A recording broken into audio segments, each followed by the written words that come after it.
All right, good morning. It's 11 o'clock, so let's go ahead and get started. First task for today, we want to hear from our 5 reporters for Tuesday's lab.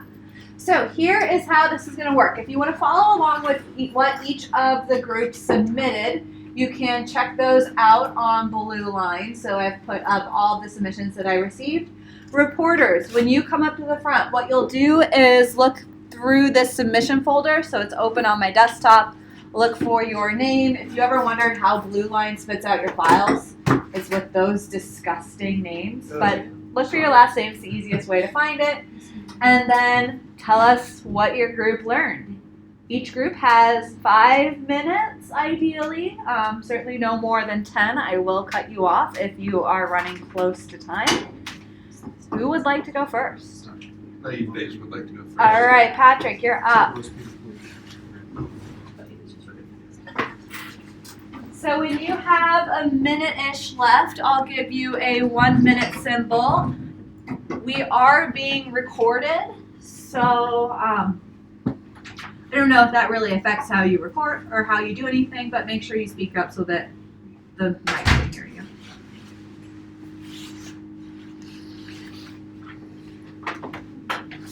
Okay, hi everybody. I'm standing in for myself, Brian Gill, and Mark May. We had the naive Bayes model for determining whether or not customers would purchase things from the website that we were given.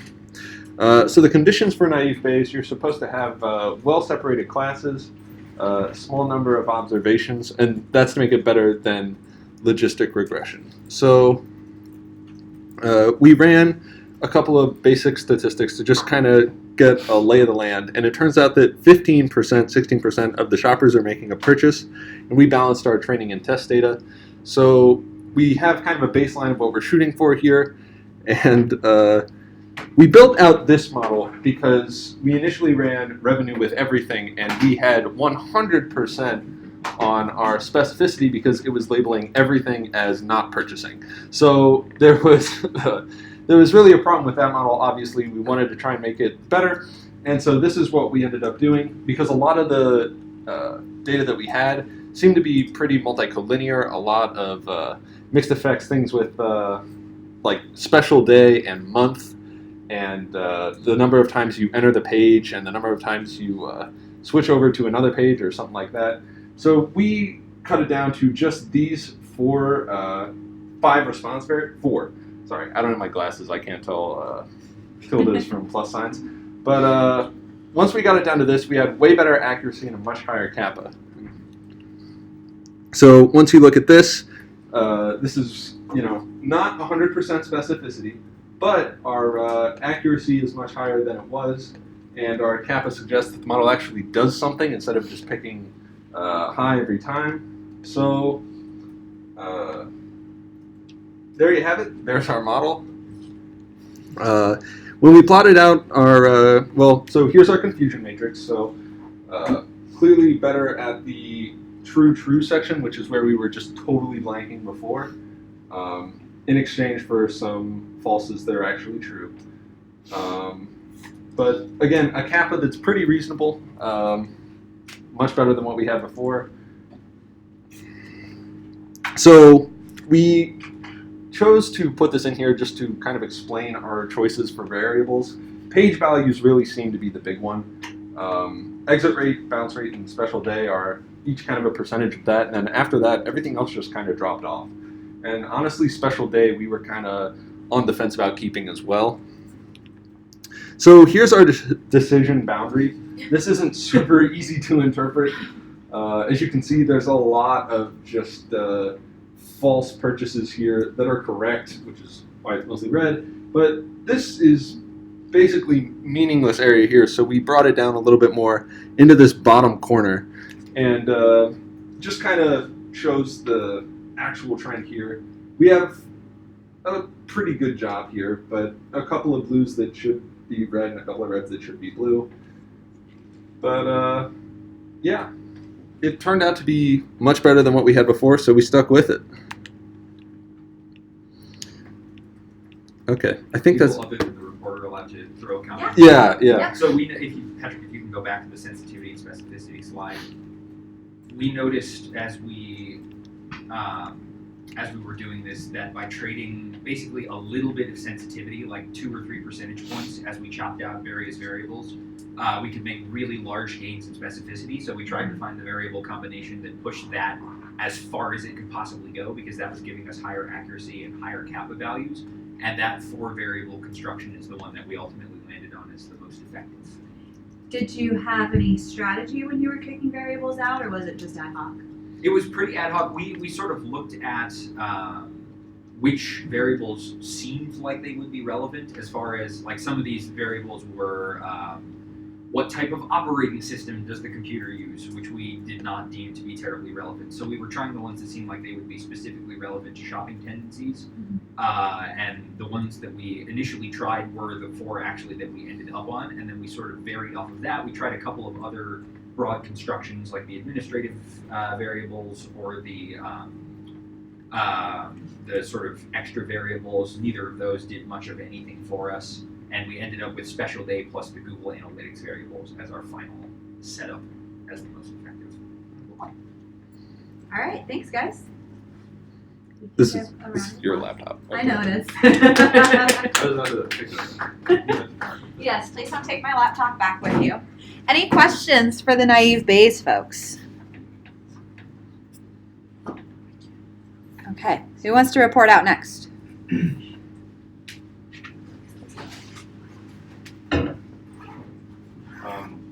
We can, but can I have like 30 seconds to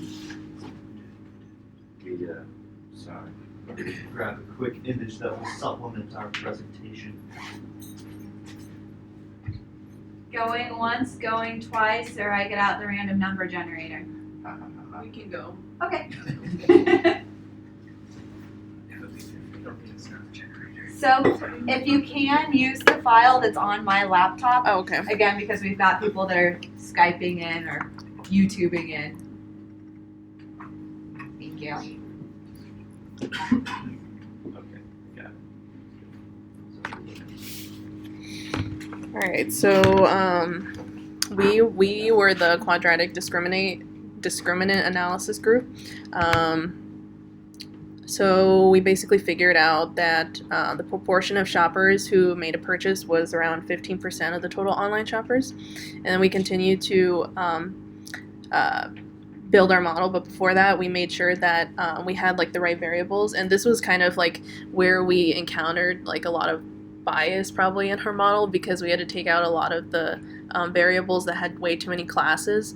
Some of the things that we took out, like basically we were like, okay, for example, operating system and traffic type probably wouldn't affect it too much, but the variable that is kind of questionable would probably be month, because like shopping is highly seasonal, so like month probably does have something to do with that.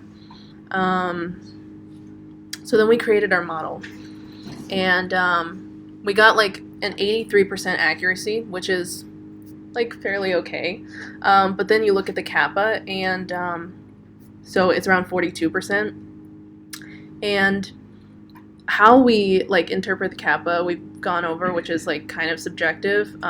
Like there's the Landis and Cook kind of scale, and it just barely reached the like moderately acceptable level.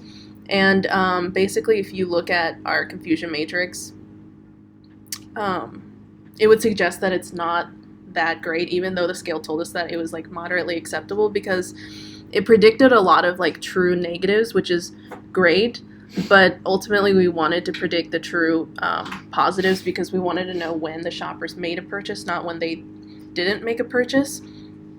So the sensitivity number would basically tell us that it did really well predicting true negatives, and the specificity, it would be like, so around 50% of the time we predicted true positives, which is all right, I guess. And then looking at our decision boundary,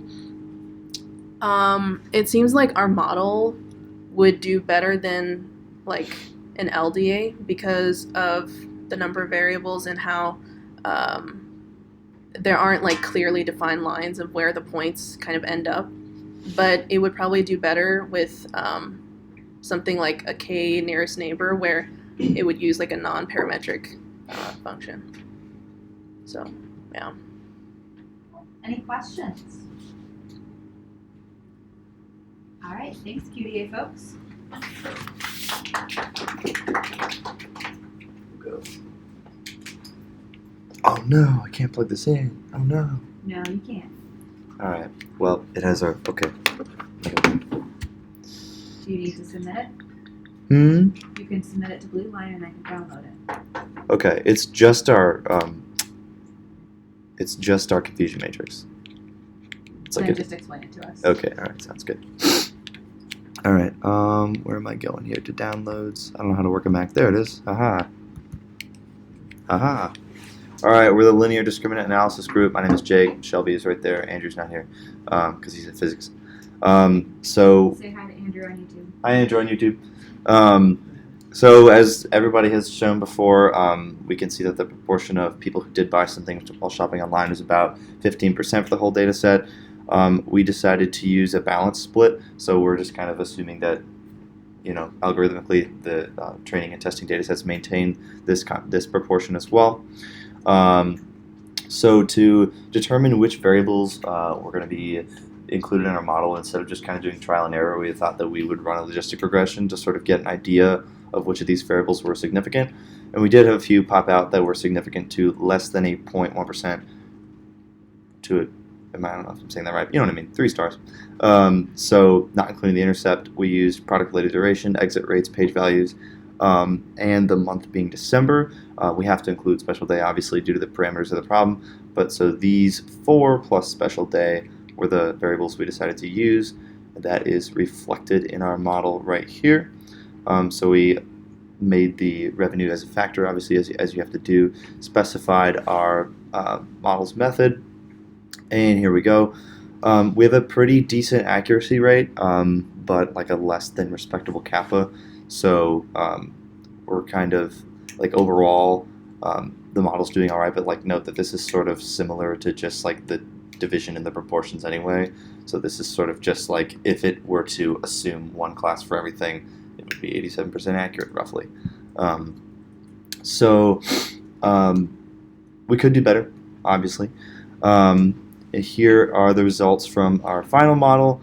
Notice that the variables that look to be the most important or the most compelling are exit rates.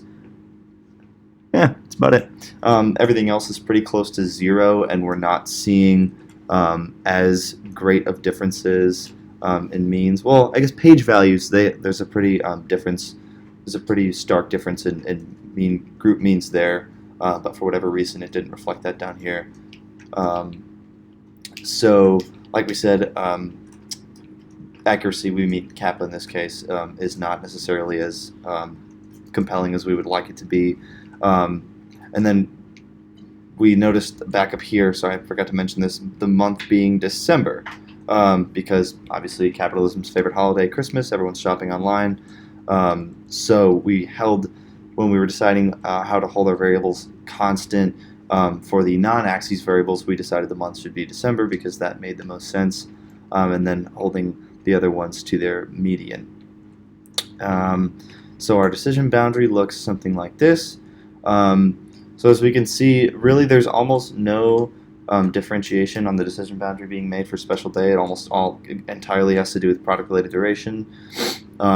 So it looks like we're doing okay. There are a lot of reds here. We could have used a different alpha value to see if there were overlapping blues. And there's a couple blues that we're correctly predicting in this category for people buying things. And here's where I have our confusion matrix on this fancy flash drive, but I can't use it because it's from the 90s or something. But basically, as we would expect, we're doing really well predicting when people are not buying things online. There's a relatively low, what's the term, like negative prevalence rate where you're like mispredicting that. But we're more heavily mispredicting where people are. So it was about. It was like less than a 10% error rate on our predictions for not buying online, and it was something of like a 40 or 50% error rate for when people are buying online. So that was basically the main takeaways from our confusion matrix. But that's pretty much what we did. All right, questions? Help me remember the duration. Is that in seconds? I am not sure. I think it's millisecond. I was gonna say, because somebody's spending like what 600,000 seconds. It might be milliseconds, yeah, because machines can count really fast. Yeah, it just looks like I don't know. It's, to me, like there's some serious outliers. Yeah, there definitely are. I bet if it were my guess, it would be people who are most likely on Macs and then like leaving their pages open like while the computer's in sleep. So it's probably still tracking your time on that website or something. Maybe I don't know. You have multiple tabs or something. Yeah, Like, it could be while something you're like doing that. Something else, you left Amazon open or whatever. Yeah. That makes sense too with Christmas because you're really comparing different rates of different things. Like, Yeah, this person made sure they bought the right pair of shoes, or didn't. And they did not buy. Yeah. You left it open for 6 hours or something. Did not buy a thing. All right, so anyway, I'm gonna sit down. That's a Oh, If it's thank in you. milliseconds, it's just yeah, Yeah. that's not too long. as long as I spend on Amazon. But it can't be milliseconds. Like, there are people with a lot less than a minute. Yeah. Nobody spends less than a minute. Is it? Wait. Oh, they're So, mirrored. Okay. Yeah, Um, they already did. let's see. Okay, cool. This is so. Oh, the mouse doesn't work. That's. Alright, guys. Okay, so I'm Kale. That's Molly. That's Jason. So we did the logistic regression model. Like you all found, we only 15% of shoppers were actually making a purchase when we found our proportions. Obviously, we created our testing and training set at a 70-30% split. So to talk about the model, so we decided to look at two different types, a tuned and a non-tuned model. We basically used the untuned model to determine how we wanted to tune our tuned model. I'm saying tuned a lot, but you can see that we had like some variables that were statistically significant. So those were the variables that we decided to use in our tuned model. I know my econometrics professor would probably not be very happy about that, but this is an econometrics, so we can probably get away with it by discluding the insignificant variables. You'll see that when we turned over to the tuned model, we still included all the month variables because if some of them are significant, I think it's not reasonable to assume that the others will be significant, but it would be probably irresponsible for us to just pick and choose which months. Rather include them all as like one variable since it's a dummy set. Okay. So what we found was that the tuned and untuned models didn't really perform any better or worse. They're relatively the same. This is the untuned model. Yep, this is the untuned model, and we see that like the sensitivity is not very good. So we're really good at but the specificity is really good. So we're really good at predicting when somebody's not going to make a purchase, but not so good, less than chance, honestly, at picking whether somebody's going to be making a purchase. So in terms of the interests of what maybe a data scientist in this case would be looking for, the model's not terribly great. We're no Amazon. Then this is the tuned model. You see that the kappa and the accuracy improve slightly. As well as the sensitivity and specificity very slightly, like no change really at all.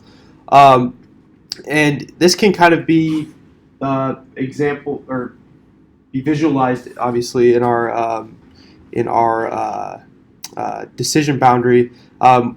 We see that like page values, like using page values is really easy to predict if somebody's not making a purchase because if they're not even looking at the pages, if they have a zero value, I mean they're not going to, it's more than obvious that they're not going to be buying anything. So you can see our decision boundary is relatively vertical. And when we start to look at exit rate, the decision boundary really isn't accounting for that all that much. And the model doesn't do a terribly good job of, we can discern much of the falses, much of the non-purchases. As you can see, there's not very many red dots in our blue or green decision boundary area, our true decision boundary area. But you can see that there's a lot of green. So a lot of people were making some maybe quick or impulse buys, but the model is really doing a good job of predicting that. So overall, maybe the logistic regression isn't the right approach in this case. But yeah. Questions? Awesome. All right, thank you.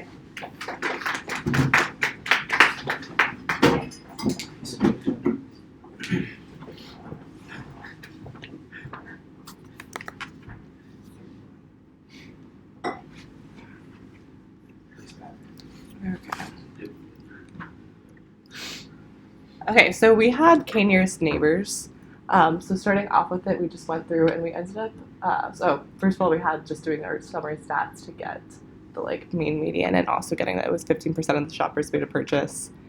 And then from there, we went into making our model. So we ended up taking off all of the categorical variables just because we ran into a lot of issues making our model with K-nearest neighbors having categorical in there. And so from that, we went on to here. So based upon our model, our accuracy was fairly consistent throughout all of it. And our kappa, as we increased K, just went from bad to worse. So it started off bad. We had played around with a lot of our variables and what we kept and what we dropped. And it was about the same every time. So that is our model based upon it. So it started off our highest point was here. So fairly accurate, but it's as we increased K, it just got significantly worse, which you would expect in K, but it didn't start off good to begin with. And so, in conclusion, it was not a good model. Our kappa values were terrible, and they kept decreasing as we added more neighbors. Removing the categorical variables, which didn't work well. Our model settled on K25, and we got an accuracy of 85 and a kappa of 1.18.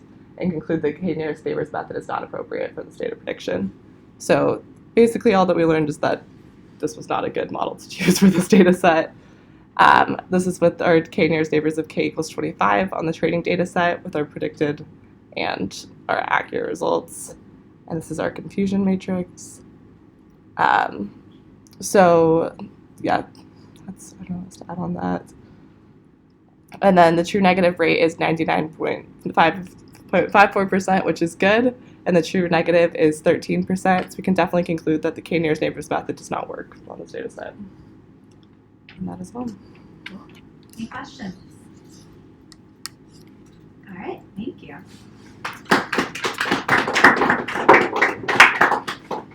So, question for everybody.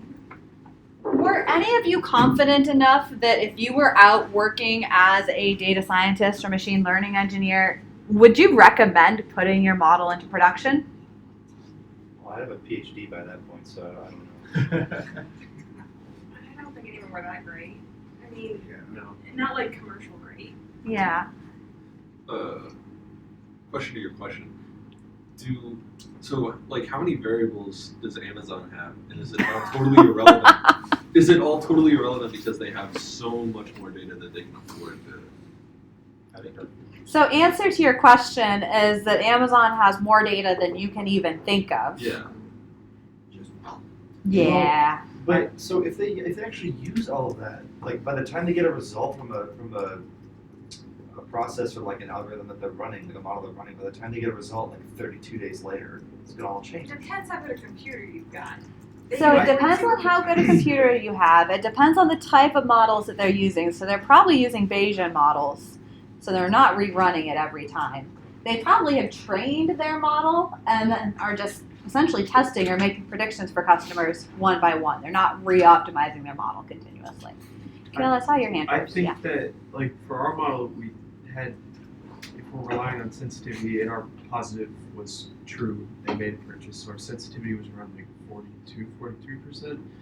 I don't know about you guys, but I don't buy something every time I go to Amazon's homepage and they have an offering of suggestions. But if I were to buy something 42% of the times that they try to make a prediction of what I want, I would say that's pretty good turnout. And granted, we use not the best model, but I don't know. Maybe if I was doing this for a corner store in the old market or something, maybe this would be not terrible. Given what we had, I don't think it was terrible.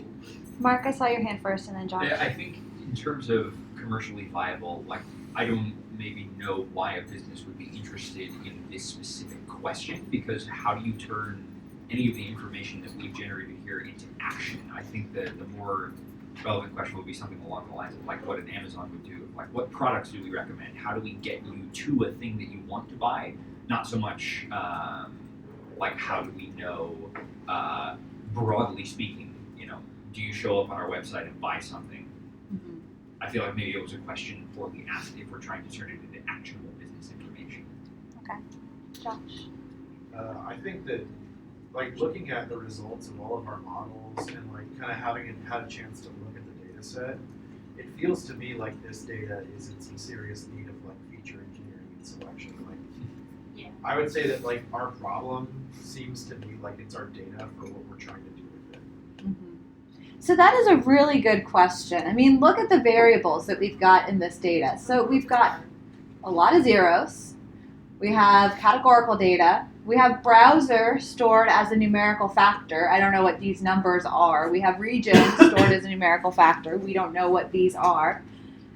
So we might need to do some cleaning or processing of this data. Drew. Kind of going off of what you just said, something that we tried to do in our group was find out what the variables actually mean to like, because if you're gonna graph it and like show a customer, or like just anyone, they want to know, they're gonna ask like what is a zero, and like that we were trying to go into like the website that had this data and everything, and we couldn't find anything because we wanted to at least include like a data dictionary, and that was something that was just kind of not possible.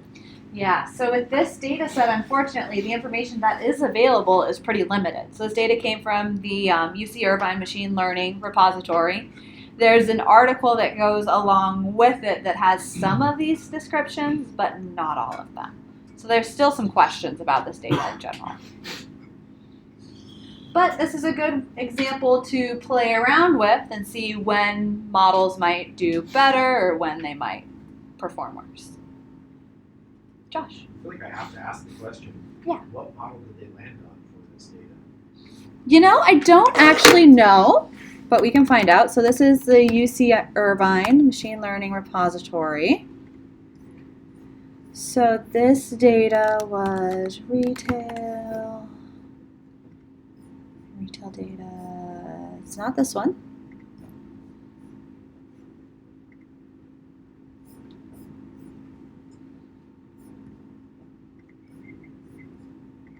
Go back.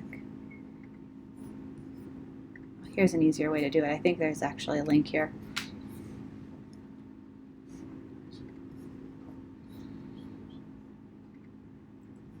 Okay, so this is the shopper's purchasing intention data set.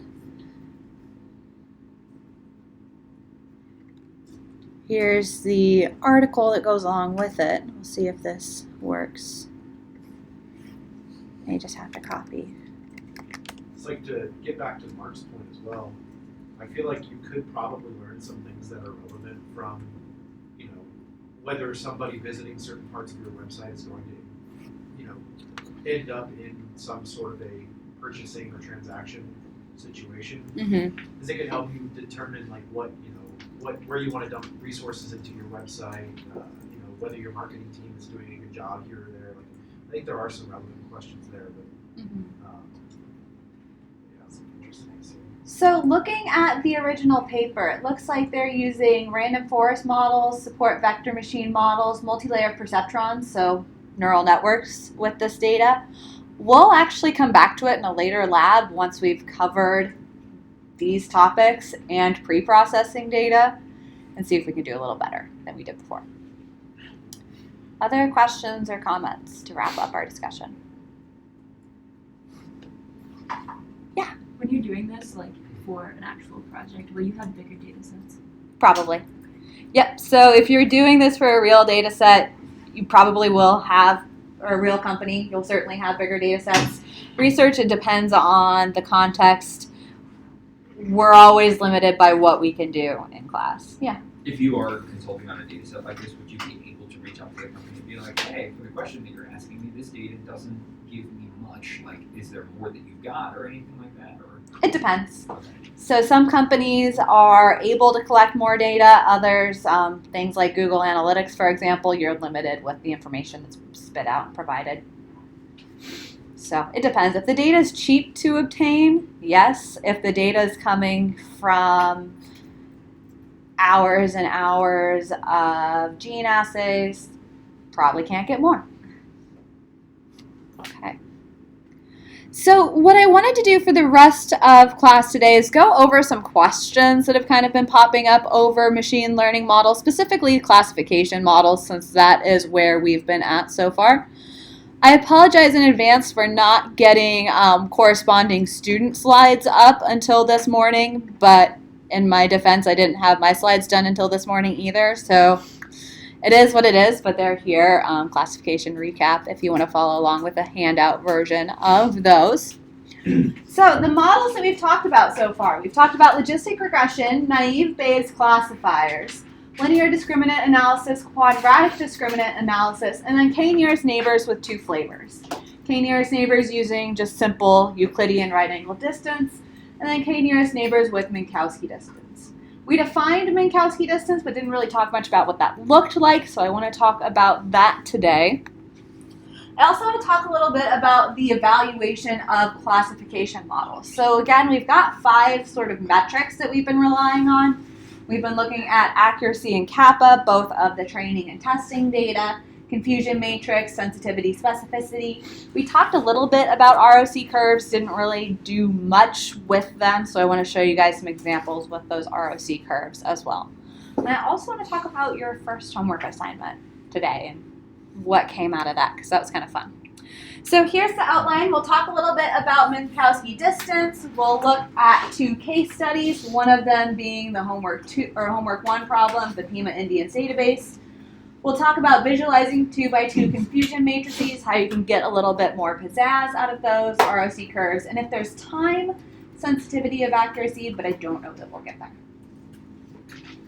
All right, so Minkowski distance. So here's the definition that we gave last week for Minkowski distance. Essentially, instead of taking squared differences between points, we're taking the absolute value, or the L1 norm, of the distance between the points. We're raising it to some power p, adding those all up, and then raising that resulting sum to the 1 minus p power. So we're ending up with that. How we choose that p is an open problem. So that's something that we'll have to iterate through with our training data set. We talked a little bit about what this looks like for p equals 1, p equals 2.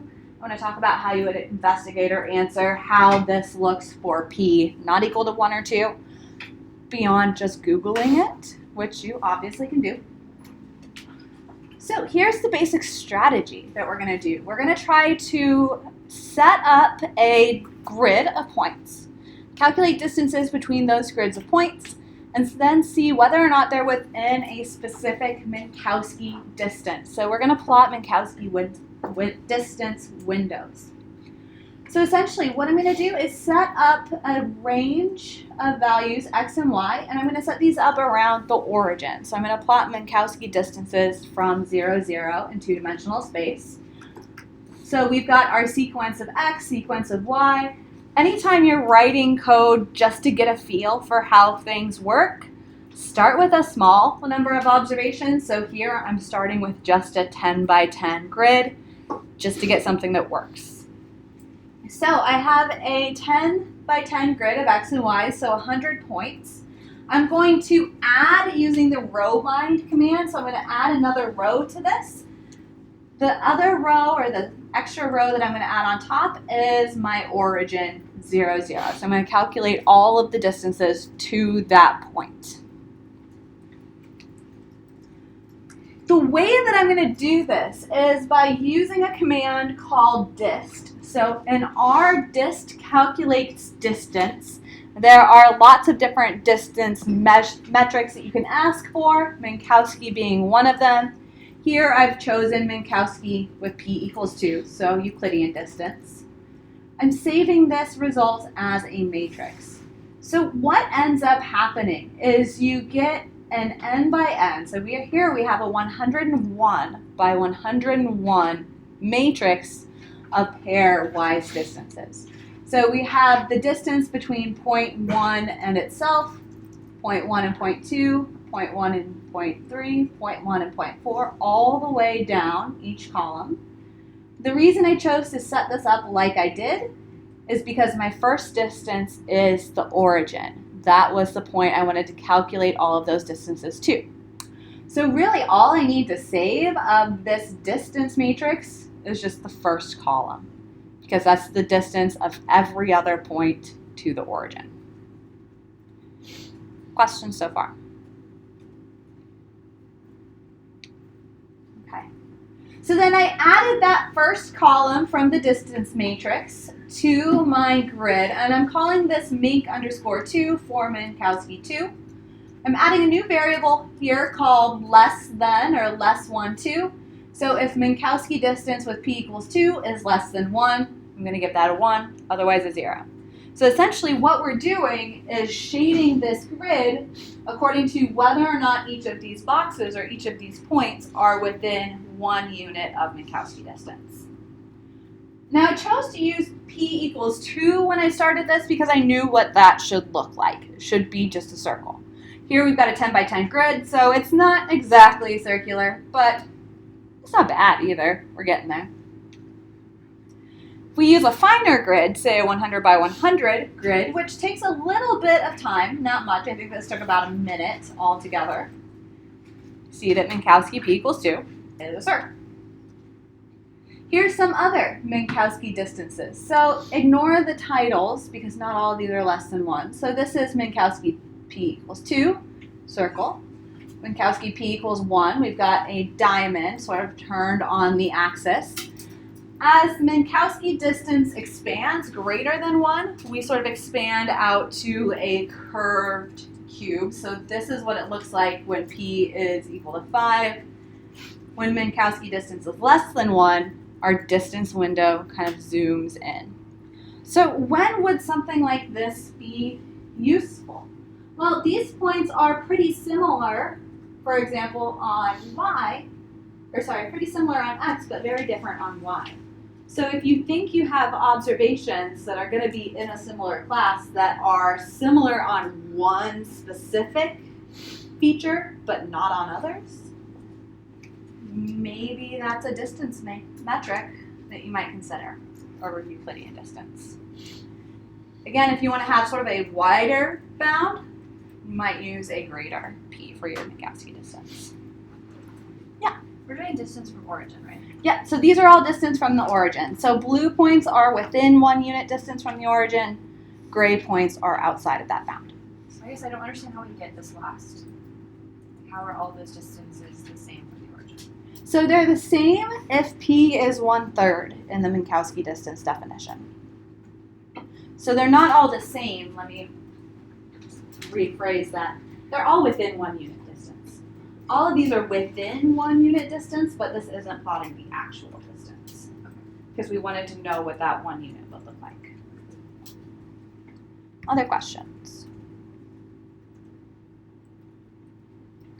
Now, of course, you could just Google it. This is what I got when I Googled it, but actually plotting it and hacking it through, more fun if you're me. Questions? Jake? Why does it approximate a square when you increase p? That's a good question. It's going to be It's a good question. It's a question that is maybe more appropriate for a higher level math class than this class. So let's take a look at some other examples or some other case studies. So there's 2 data sets that I wanted to take a look at in particular today because I wanted to walk through this process of thinking what model might be appropriate for a data set, what model might not. So one example that's out there is something called the Glass Identification Database. So we have 214 observations on the chemical analysis of 7 different types of glass. What we want to do is take a piece of glass that's found at, say, a scene of a crime, analyze it, and determine where it came from. So what type of glass it actually is. So here's the data. This is in the ML Bench, Machine Learning Benchmark data set. So we have different chemical properties.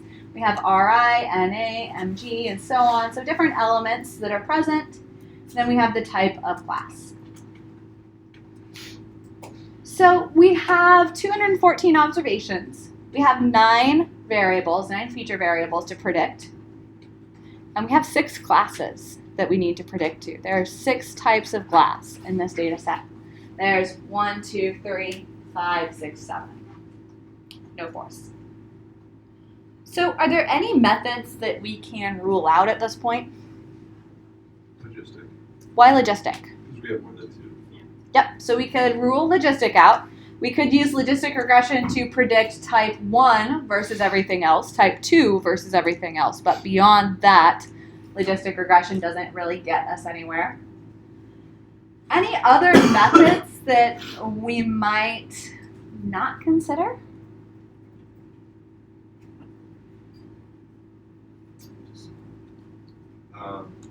Jake, you had your hand up. Is it part of naive Bayes? You kind of have to assume like a sort of an even prior, and this is very uneven percent. Not true. So that's not quite true. So for naive Bayes, the assumption that you're making about your prior is that you're using the class frequencies.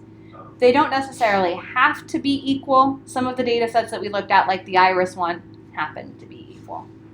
Yeah. So not to spoil the homework, but k-nearest neighbors may not work because the cursive dimensionality. Right. So k-nearest neighbors might not work. We don't have a lot of observations. We have 6 classes that we want to try to predict to. So our k's won't be very big with a data set of this size. And we've got 6 classes, so there's probably going to be a lot of disagreement. So k-nearest neighbors might be something that we rule out at this point too. If you're curious, here are the glass types in this data set. So we have building windows, float processed. I'm not a glass creator or maker.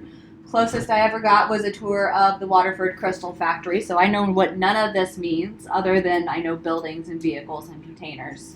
So I don't know much about this, but maybe we could combine building windows into a subcategory. For example, maybe we could combine vehicle windows, maybe containers and tableware. So there are some things we could do to simplify this data set, but for now we'll stick with the 6 classes. All right, so questions that we should ask. What does the output variable look like? We looked at that already. We've got 6 different categories. Are the input variables correlated? Can that tell us anything? Do we have enough information about each of the classes? And then should we pre-process or tidy or manipulate this data before we fit our model? All right, so let's take a look at the data first. So if it's been a while, what you're looking at here is a correlation matrix. So on the diagonal entries, we have the correlation of each variable to itself. Correlation is a measure of the strength and direction of a linear relationship, so each variable should be perfectly correlated with itself. Large circles indicate large positive correlations in blue, negative correlations in red. So we've got some correlations between Ri, refractive index, and calcium. We've got negative correlations between Si, silicone, got some Al in there, aluminum. There's some other positive correlations, some other negative correlations, but certainly these aren't independent variables. So that might be something that we want to work with as well. All right, so we've talked about which ones to look at, which ones to reject. Here's what we'll do. Of the methods that we might be able to use, we'll run each one using the default settings. We'll evaluate the method or the model that's produced using those defaults. We'll choose the one that works best to do a deeper dive into. Whenever you're trying to decide which of these algorithms to use, knowing where to start is really the biggest problem. So go into this with a plan. The plan that I usually use, try everything once, dive into 1 or 2 that works well. Okay, so we'll build our testing and training data set. Here it's probably pretty important to use a balanced sample because we have so many classes with lots of varying frequencies. So naive Bayes, try to, if you can, kind of keep an idea of the of the magnitude of these accuracies. So naive Bayes gave us an accuracy of 0.54. Kappas are pretty low. Something to keep in mind here, when you have more and more categories, it gets harder and harder to achieve a high kappa. Here's our confusion matrix. We're doing well predicting 1 as 1. Everything else we're kind of all over the place with naive Bayes. Linear discriminant analysis I used next. Linear discriminant analysis, remember, takes those input variables, applies a method called linear discriminants, and reduces the dimension. So it accounts for some of that correlation between feature variables.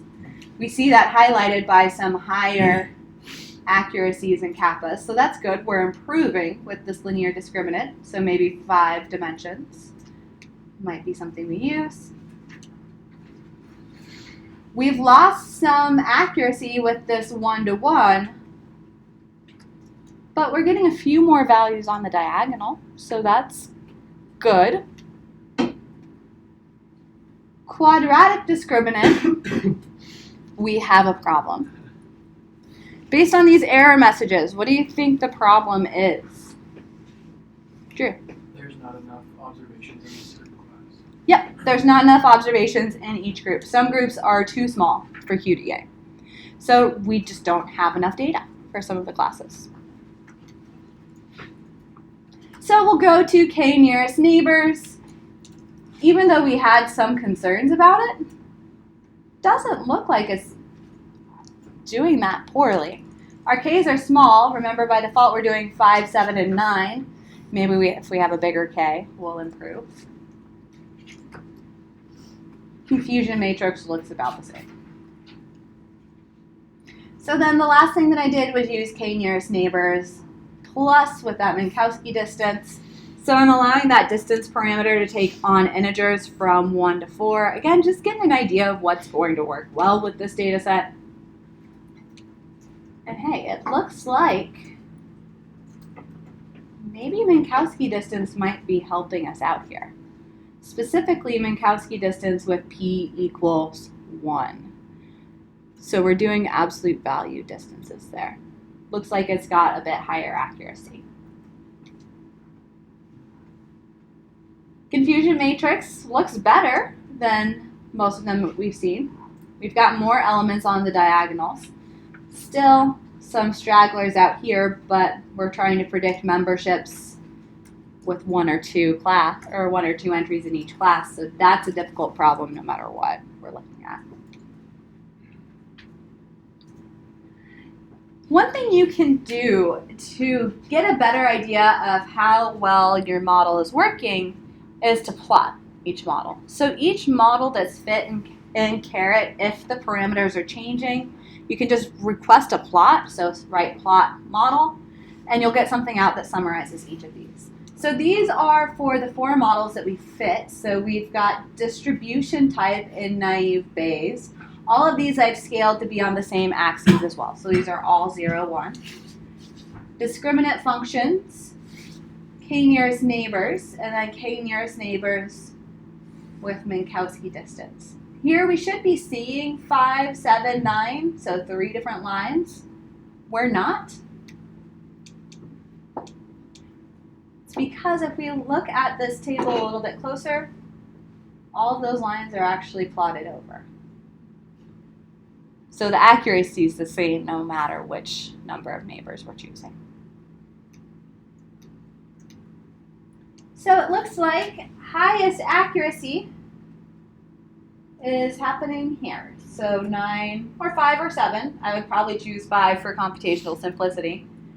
9 if I'm worried about overfitting on the testing data. Minkowski distance 1 looks the best. Questions?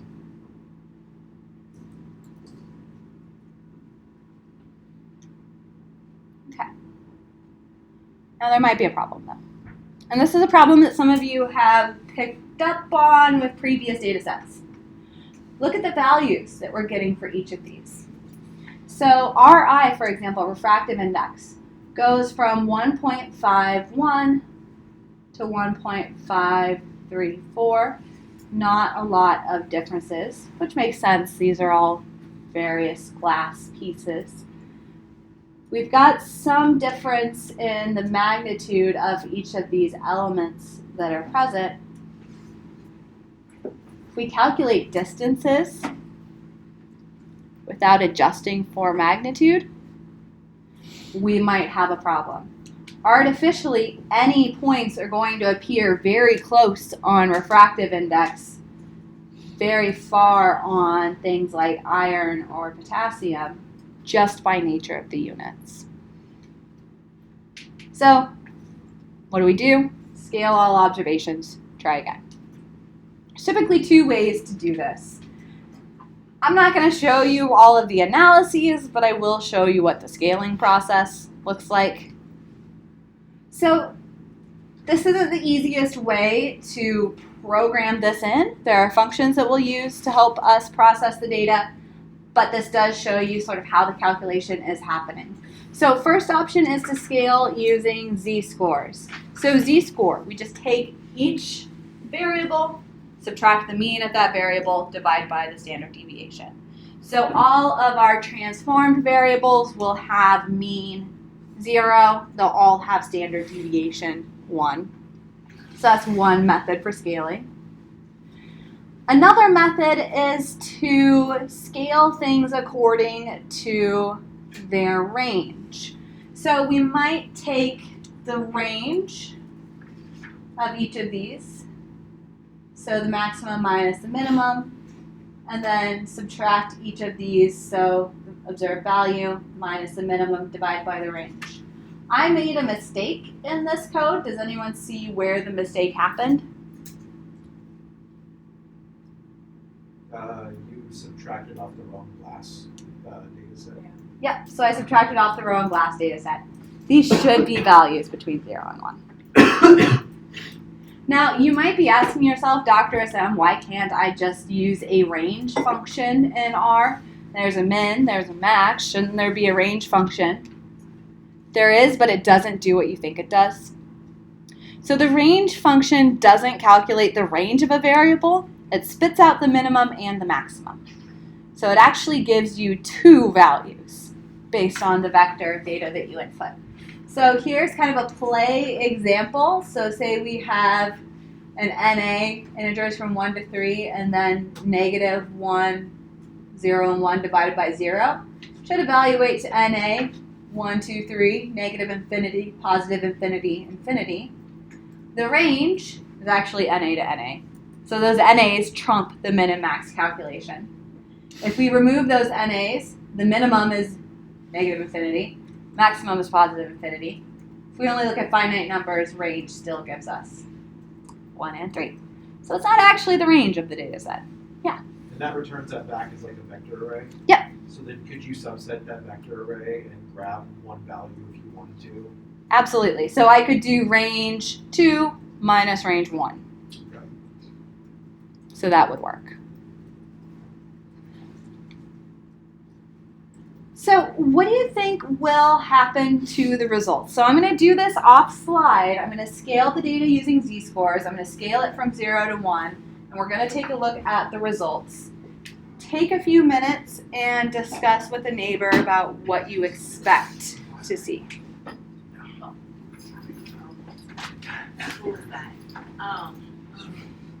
But I mean, I think it does make some people on this any sort of scale is kind of good.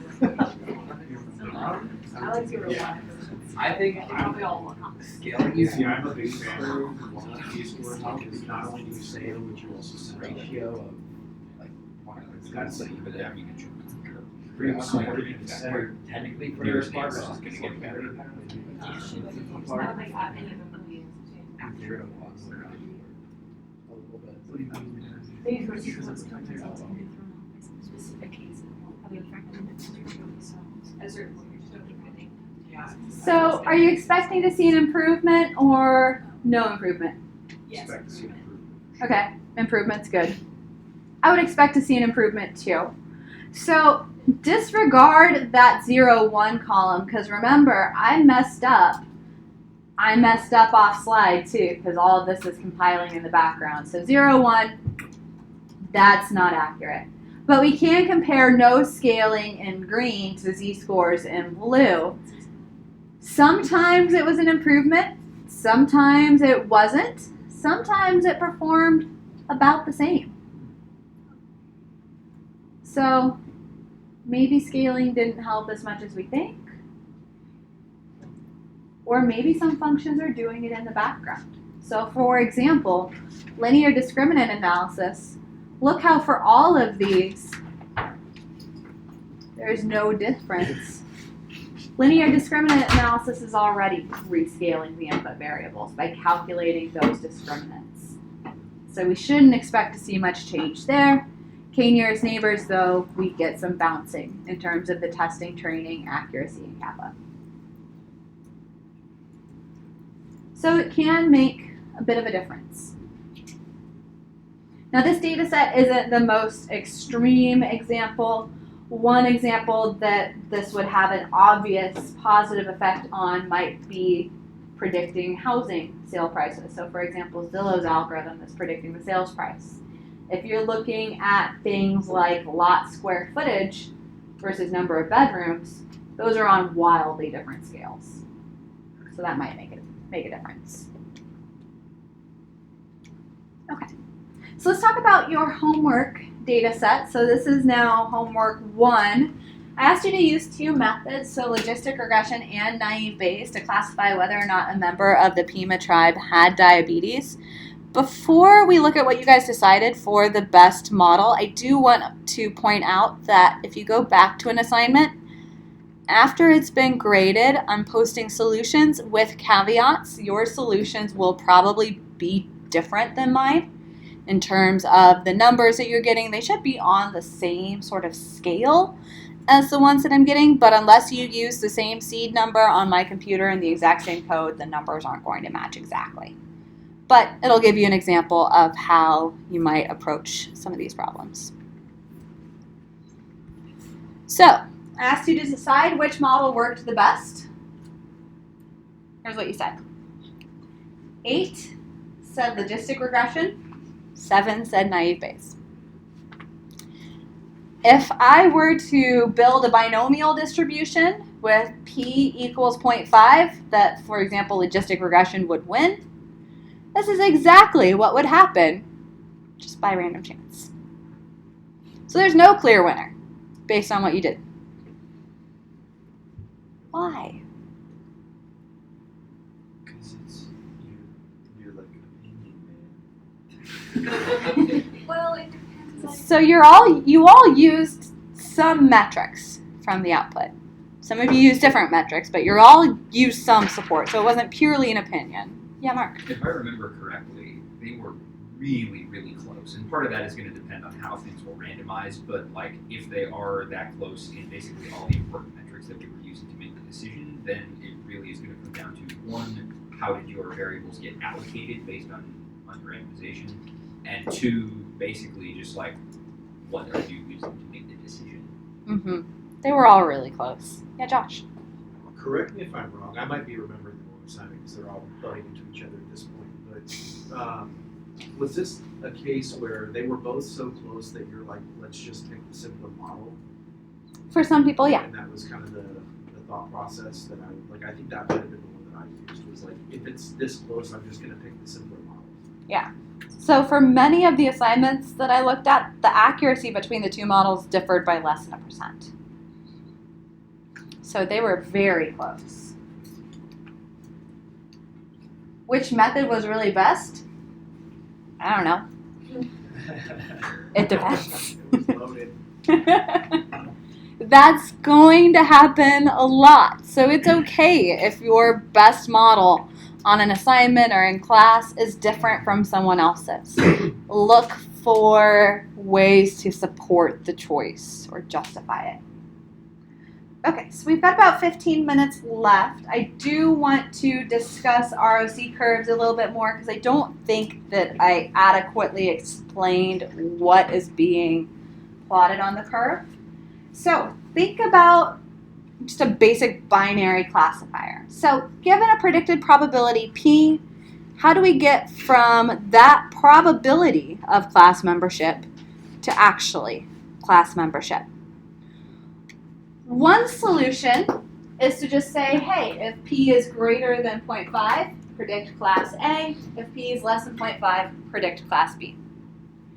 If we're really concerned about things like type 1 error or type 2 error, we might move that classification criteria. So we might say, and there's no reason why we can't do this, we might say any predicted probabilities greater than 30% are going to go to this blue class. Any predicted probabilities below 30% are going to go to this red class. Mathematically, theoretically, there's no reason why I can't do that. I could also pick a much higher decision boundary, maybe probabilities greater than 93%. I'm going to classify as blue, lower, classify as red.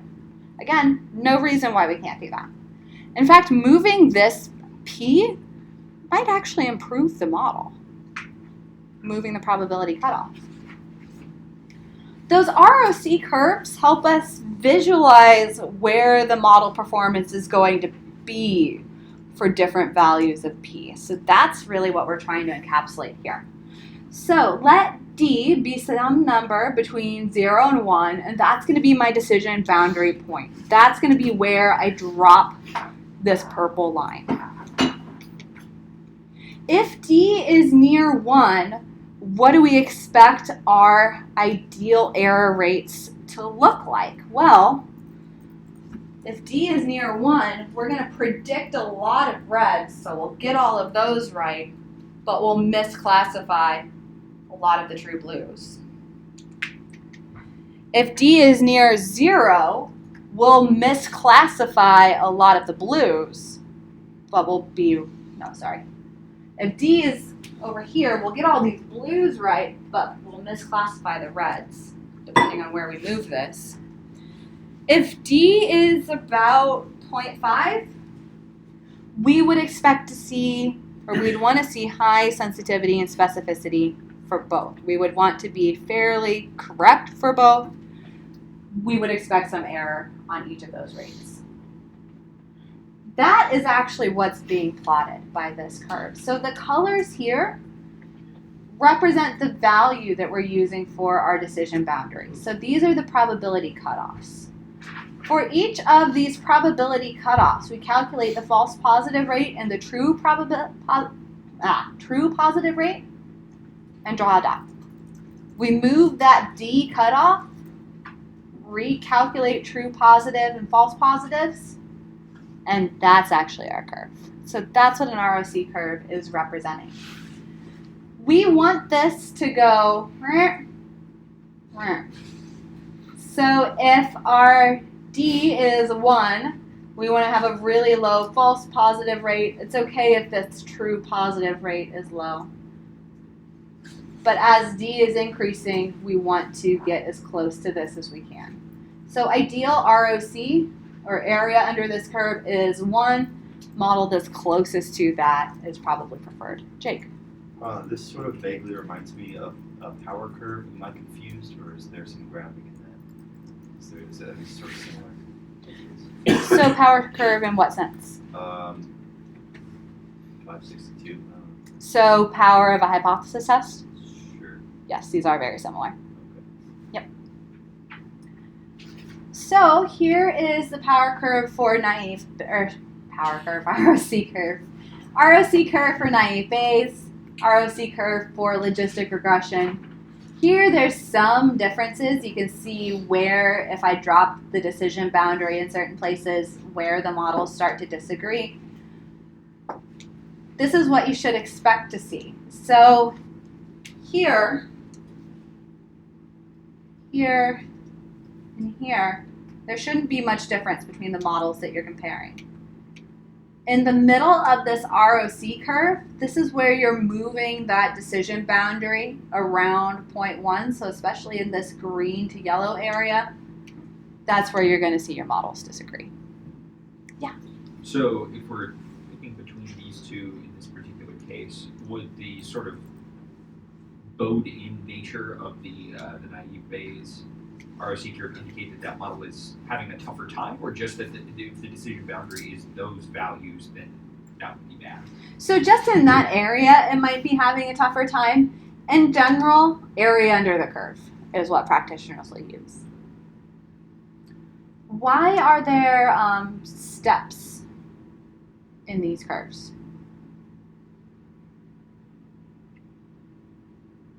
Kelsey.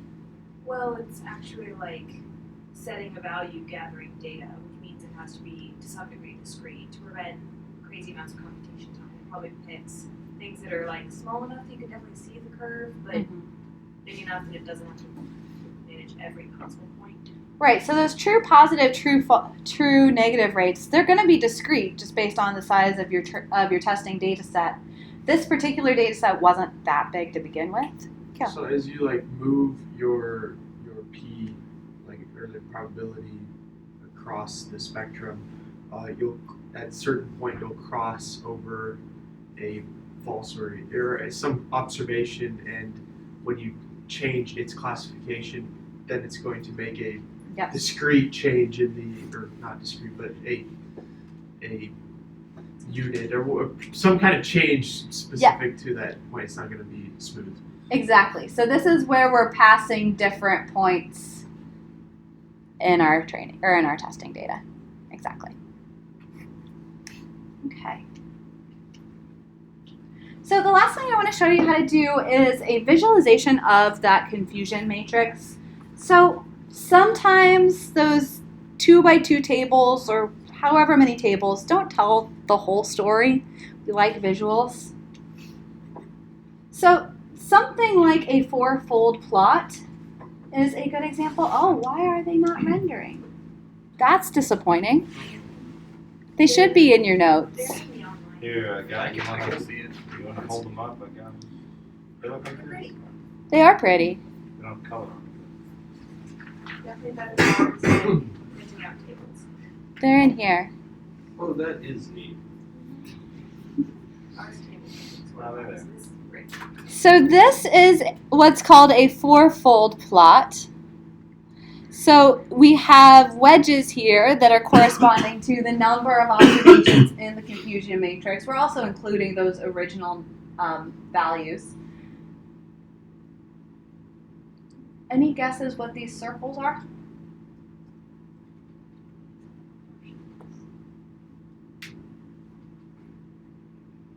Yeah. Confidence intervals. Exactly. They're confidence interval bounds. You can modify this, so you can change the confidence level. You can change the color if you want. I probably wouldn't put that in a paper, but It's a much more aggressive color than it is. it's Much pretty better. cool.